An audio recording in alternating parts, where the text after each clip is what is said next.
गुरुकुल डोभी के आचार्य कई वर्षों पूर्व जिनसे परिचय हुआ था बड़े भ्राता श्री परमजीत जी आर्य 100 रुपए खुश होकर के इसी भजन पर हमारा सम्मान कर रहे हैं। आचार्य जी का बहुत बहुत धन्यवाद।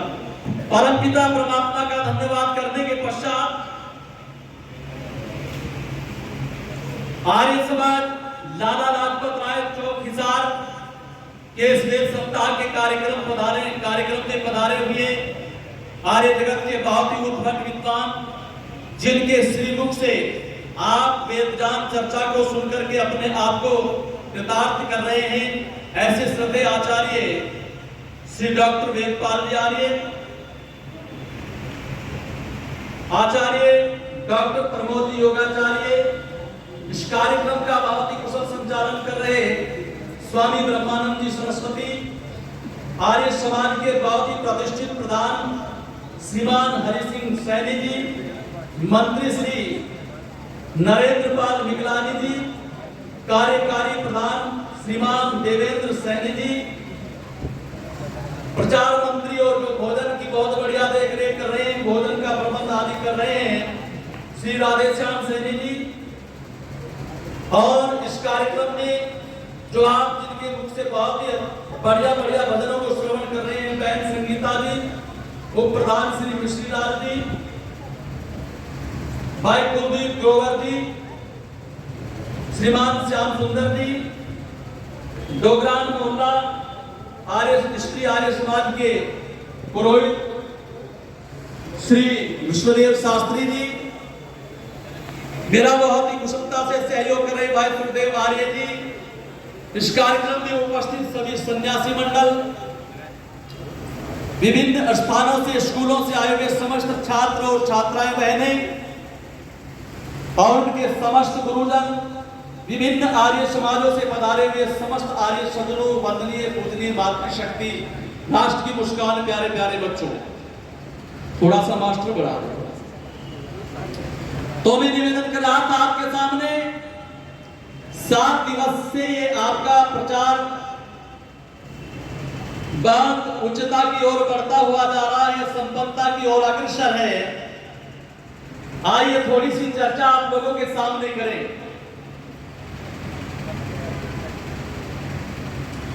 एक बार भीष्म पितामह से एक प्रश्न कर दिया, किसने? धर्मराज युधिष्ठिर ने, और प्रश्न ये किया कि भीष्म पितामह जी, हे दादाजी, मैं अपनी कल्याण के लिए आपसे कुछ प्रश्न पूछना चाहता हूं, आप ये बताने की कृपा करें कि मनुष्य का सबसे बड़ा शत्रु क्या है? क्या पूछा उन्होंने कि मनुष्य का सबसे बड़ा शत्रु क्या है? तो भीष्म पितामह जी कहते हैं कि देखो युधिष्ठिर, तुमने बड़ा ही कल्याणकारी प्रश्न पूछा है। मनुष्य का अगर सबसे बड़ा शत्रु है तो उसका नाम है अविद्या। और मैं भूल गया, आदरणीय हमारे भजनोपदेशक, इस समाज के बहुत ही उच्च कोटि के पुरोहित बड़े भ्राता श्री करमवीर जी आर्य, तो उन्होंने बताया कि मनुष्य का सबसे बड़ा है शत्रु अविद्या। अविद्या किसे कहते हैं? जो वस्तु का ठीक ठीक जान और उससे उपकार लेने, जो वस्तु का ठीक ठीक जान, उस जान से विपरीत जो जान है, विपरीत जान, उसका नाम अविद्या है। जैसे ये माइक है, इस माइक को माइक ना समझ करके इसे मोबाइल समझ लेना, इसका नाम अविद्या है। उन्होंने कहा है कि मनुष्य का अगर सबसे बड़ा शत्रु है तो उसका नाम अविद्या है। फिर कहा कि दूसरे दर्जे का भी क्या कोई शत्रु है? तो भीष्म पितामह कहते हैं, हाँ बस दूसरे दर्जे का भी एक शत्रु है, और उस शत्रु का नाम है गरीबी। फिर आगे भीष्म पितामह कहते हैं कि जो व्यक्ति अविद्या और गरीबी को दूर करने के लिए रात दिन प्रयत्नशील नहीं रहता, वह संसार में कभी भी अपना उत्थान नहीं कर सकता, संसार में कभी भी वह प्रतिष्ठित बोलो नहीं हो सकता। स्वामी दयानंद सरस्वती महाराज ने देखा कि चारों तरफ अविद्या का बोलबाला हो रहा है, अविद्या फैलती हुई जा रही है, तो स्वामी दयानंद सरस्वती महाराज ने अविद्या को दूर करने के लिए विद्या की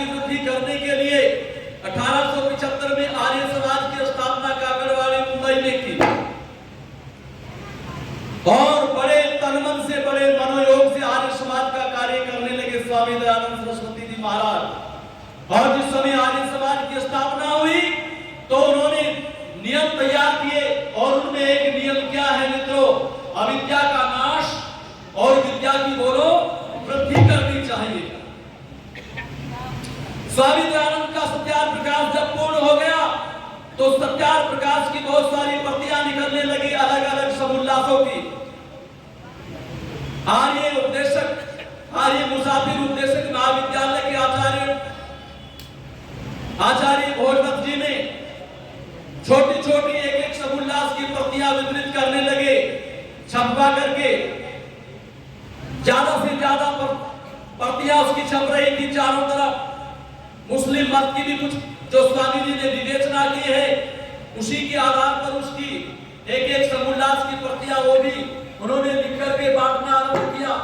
तो कुछ प्रतियां कहां पहुंच गई? कुछ प्रतियां बनारस में पहुंच गई। देखो देखो कितना काम किया है आर्य समाज ने। बनारस में जब कुछ प्रतियां पहुंच गई तो वहां के लोगों ने पढ़ा, सभी हिंदू भी पढ़ रहे थे, मुसलमान, सिख, ईसाई आदि सभी पढ़ रहे थे।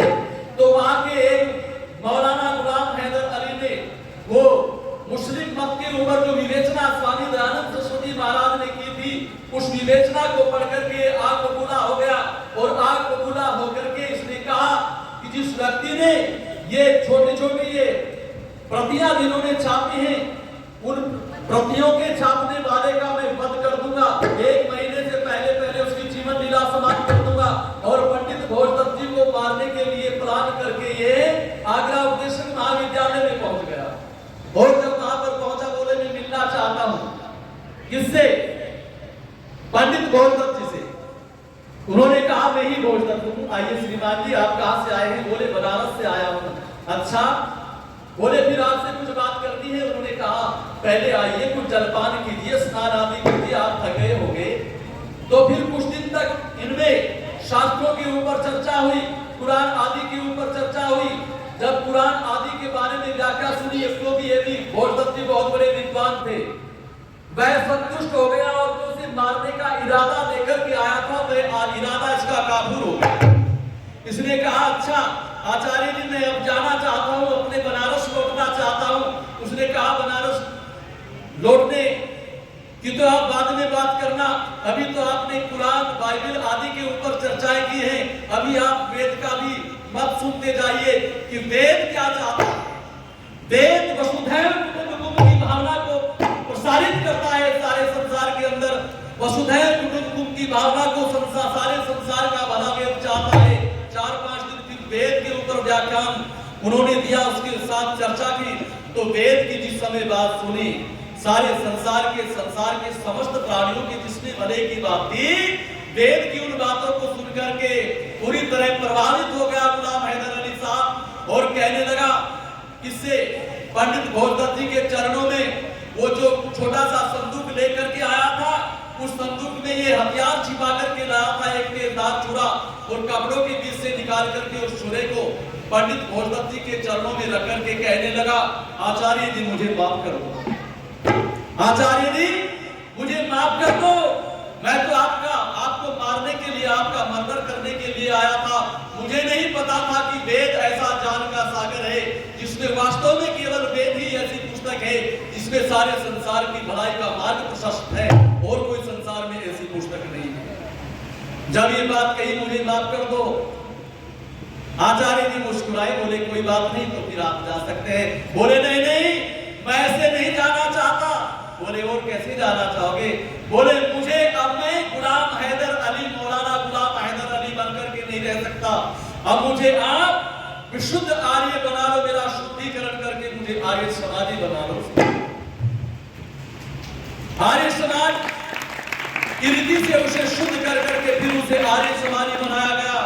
आर्य समाजी बनकर के फिर इसने आर्य समाज का बहुत बड़ा कार्य किया।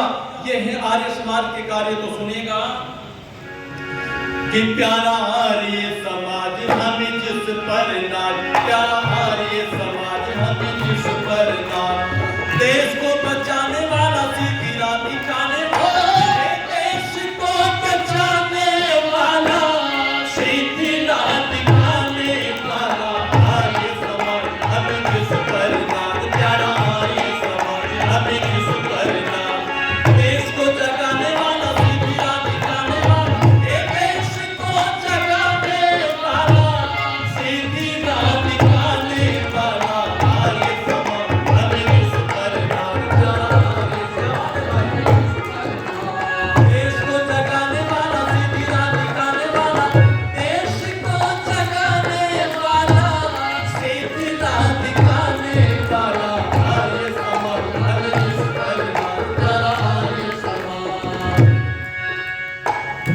स्वामी दयानंद जी की है ये निशानी, खून दिया सतानव ने समझ करके पानी।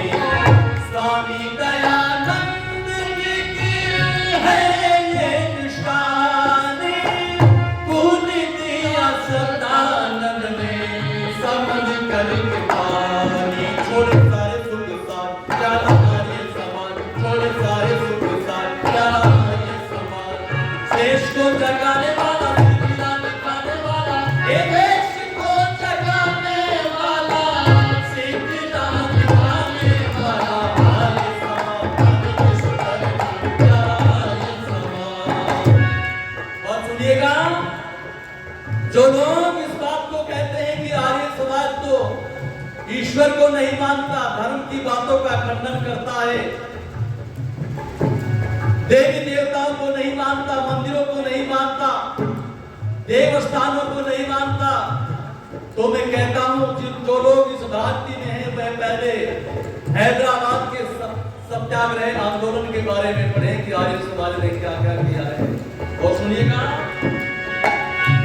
हिंदू ईसाइया रोज बन रहे थे, हिंदू ईसाइया रोज बन रहे थे, चोटी गैर जो पवित्र कट रहे थे, अरे चोटी गैर जो पवित्र कट रहे थे। बलिराज महाराज, बलिराज महाराज प्यारा ये समान, देश को जगाने वाला, सिद्धियां दिखाने वाला, ये देश को जगाने वाला, सिद्धियां दिखाने वाला ये समान। हमें जिसु करना प्यारा ये समान, हमें जिसु करना।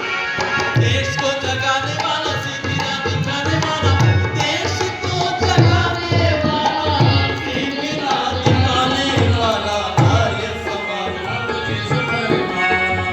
घंटे घड़ियाल बंद किए थे निजाम ने, घंटे घड़ियाल बंद किए थे निजाम ने, कृष्ण ने ना आंखें खोली न करवट ली राम ने, अरे कृष्ण ने ना आंखें खोली न करवट ली राम ने। रखी आर्यों ने लाज प्यारा ये समान, रखी आर्यों ने लाज प्यारा ये समान। अरे देश को जगाने वाला, सिद्धियां दिखाने वाला, देश को जगाने वाला, सिद्धियां दिखाने वाला ये समान, हमें जिसु करना प्यारा ये समान। सबसे पहले ऋषि दयानंद ने बताई, सबसे पहले ऋषि दयानंद ने बताई, कैरों का राज्य अच्छा होता न भाई, अरे कैरों का राज्य अच्छा होता न भाई। हमें लेना है स्वराज, ओ हमें लेना है स्वराज प्यारा ये समान, देश को जगाने वाला, सिद्धियां दिखाने वाला, ये देश को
देश को जगाने वाला, सीधी राह दिखाने वाला आर्य समाज विद्या की वृद्धि करता है और अविद्या का नाश करता है। अच्छा, एक बात बताओ, आज संसार में अविद्या का बोलबाला हो रहा है या विद्या का बोलबाला हो रहा है? विद्या की तो केवल बात आर्य समाज की संस्था करती है, आर्य समाज के जो विद्वान करते हैं, आर्य समाज के लोग करते हैं, लेकिन अविद्या को फैलाने वाले हजारों हो रहे हैं, लाखों की संख्या में हो रहे हैं। और बताओ, आर्य समाज के व्यक्तित्व क्या होते हैं? हमारे खिजराबाद जिला यमुनानगर से एक बेटी विवाहित होकर के आपके रोहतक में आ गई